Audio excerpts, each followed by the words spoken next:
Hi Taurus, this is your soulmate reading for October and November 2021.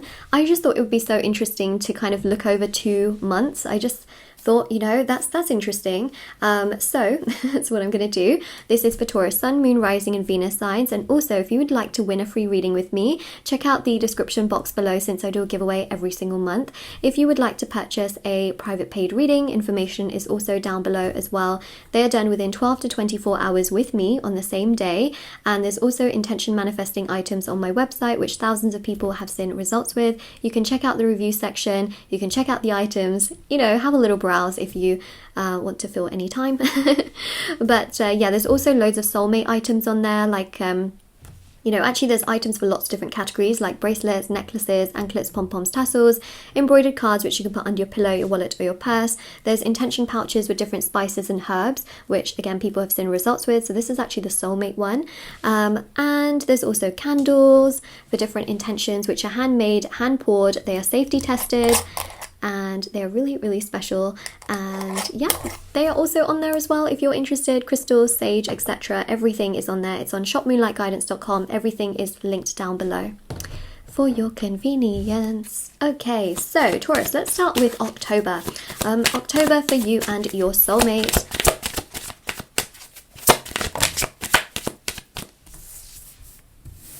Strength and the Emperor. Ooh. Like a need for courage, you know. This is really interesting. You know, the Emperor is not known to be the most emotional person on the entire planet. But one thing I will say is that it's almost like they have this courage to open up and to somehow say or do something. So that's the thing, is I really feel here that your soulmate's going to take action and really have some kind of strength and courage to finally open up to you in more of like a physical manner. So it may not be that they come to you crying or being extremely emotional, right? But more so they do something for you, like they could send you a gift, or they could want to have, you know, just a normal conversation with you. They may try to initiate a meetup. They may try to come see you. Things like that, you know, something that's a bit more physical, less emotional, right? Where they take action rather than spill emotion. That's what I'm seeing here. Okay, so yep, that's what I'm seeing. Right, so we've got the Four of Swords. It's interesting. I don't really feel like you need to do so much towards your soulmate. I feel like, in fact, they need to come towards you. That's the kind of vibe that I'm getting here. You know, if you feel like you always have to go towards them, if you feel like you always have to do something, say something, I feel actually sometimes it can be a bit invalidating because you feel like you always have to do. I don't feel like you need to do. It's one of those things. See, the Six of Cups here shows that they're going to come towards you. Again, with something, you know, it can, again, be in a physical manner, like I mentioned, where they could come to you with a gift. You know, the Six of Cups here is them coming to you. So let them come to you. I know this sounds so self-explanatory, but it's so true. In October, they're going to come to you. So let them come to you. Let them come to you, right?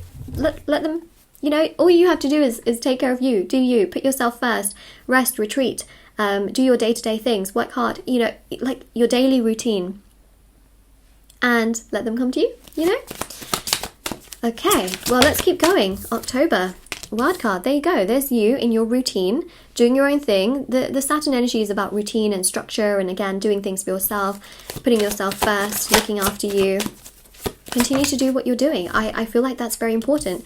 See, Judgment here as well. Assess the situation when they come to you.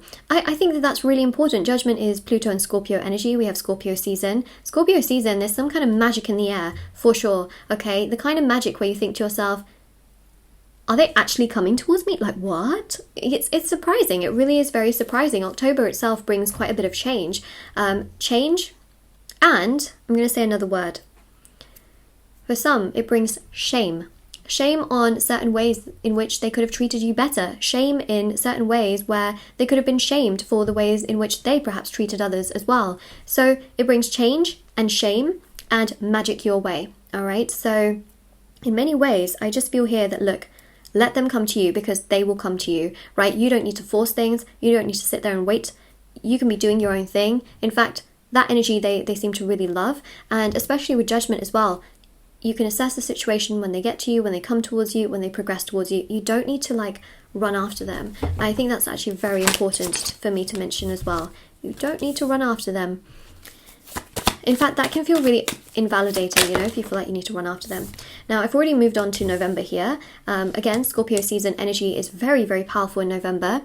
Venus enters Capricorn actually also on the 5th. What I will say is that this is really about some kind of heart-to-heart conversation that's going to be indicated. That's powerful. That literally is Venus entering Capricorn. Heart-to-heart conversations. I'm not even making it up. Also, on the exact same day, Mercury enters Scorpio. Okay, so that again really goes to show the Mercury energy with the Scorpio energy intensity, and again a heart-to-heart. So what I see here more so in October is that they may not be so emotional. Okay, they'll be a little bit more physical. In November, the emotions cannot be held back. Therefore, they want to talk to you about, you know, how you've made them feel, how kind you've been, how caring, how respectful, how, you know, how genuine of a human being you are, and how they don't want to lose you. That's what I see in November. Okay, November really does push them to do this, because you've also got Mercury conjunct Mars on the 10th. And you know what this does, right? That, again, with the whole Mercury being in Scorpio vibe, which we had on the 5th, to then on the 10th, it being conjunct Mars, it is triggering, okay? Mars is a very triggering energy. They cannot hold back. They need to communicate what they need to communicate. They need to do what they need to do.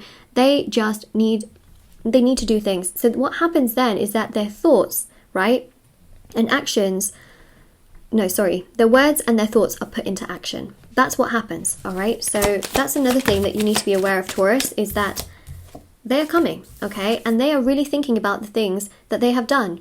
They're looking out into the world and recognizing that there really is nobody else like you, that you are special, you are genuine, you are kind, you are caring, you are you, and they cannot change that, you know, in any way, shape or form. We also have here the sun as well, which is so powerful and so bright and so progressive.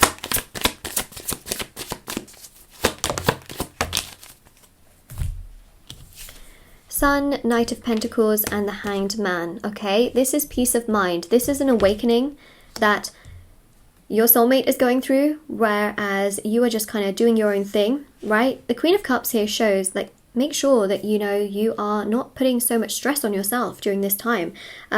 And what I mean by that is in terms of love, okay? Of course you'll have stress in terms of like other things perhaps going on, you know, work-wise and this-wise and that-wise. But in terms of love, you know, and this entire connection, I don't feel like you need to stress. And the reason for that is because actually the more you stress, the more they can pick up on it and get quite overwhelmed as well. Like, remember, soulmates can pick up each other's energies. I just feel here, honestly, like, do what makes you feel good and don't force yourself to do things that you don't want to do, right? But at the same time, let them come to you. Let them be proactive. Let them recognize and realize they need to work for your energy, because trust me when I say they will if you give them the opportunity to work for your energy. If you're always just going towards them, they don't really get that opportunity to come to you, right? And if you're always thinking about them and they're always on your mind, you need to give spiritual space also spiritually for them to come towards you. So that's another thing. I wouldn't say stop thinking about them, because then you'll think about them even more. What I'm saying is shift more of that focus and energy towards yourself and your personal routine. You know, have acceptance towards the kind of person you are. Even if you're extremely emotional, that's okay. Because eventually they're going to recognize that those are the characteristics and qualities they want from a life partner. Two of Wands, right? They look out into the world, they recognize that you are extremely special. Oh yes, the Queen of Cups has the most precious cup in the whole tarot deck. No other cup looks like this one. It looks like something that belongs in a museum, right? But the Queen might be insecure about that. That's okay. It's the Queen. You know, so I just think here, honestly, like, just know that they are going to come towards you emotionally, whether you're male or female. Okay, I just wanted to mention that because I know I keep pointing towards the Queen, but whether you're male or female, I read energies in tarot, not specifically genders. And the Hanged Man really does show that you have more peace of mind in November, because they'll be a little bit more proactive towards you emotionally. Okay, because the Hanged Man's also Neptune and Pisces energy, which again is water, water, water, water, even though this is actually October, so water, water, water. And the Sun shows, you know, a bit more bloom and growth in the connection itself. So yeah, I just feel like many of you needed to hear that. That honestly, don't be the one doing everything. I think that's very important. They will come to you if you give them that space, spiritually and physically. Alright, so that is your reading, Taurus. If this resonated with you, let me know in the comment section below. Don't forget to like this video and subscribe to my channel if you haven't already. Check out the description box below for information on private paid readings, free reading giveaway, and of course intention items which are on my website. And definitely do take care. And check out my TikTok and my Instagram if you wanted to. I post short readings on there every single day if you wanted to see those. And yeah, I'll see you all very soon.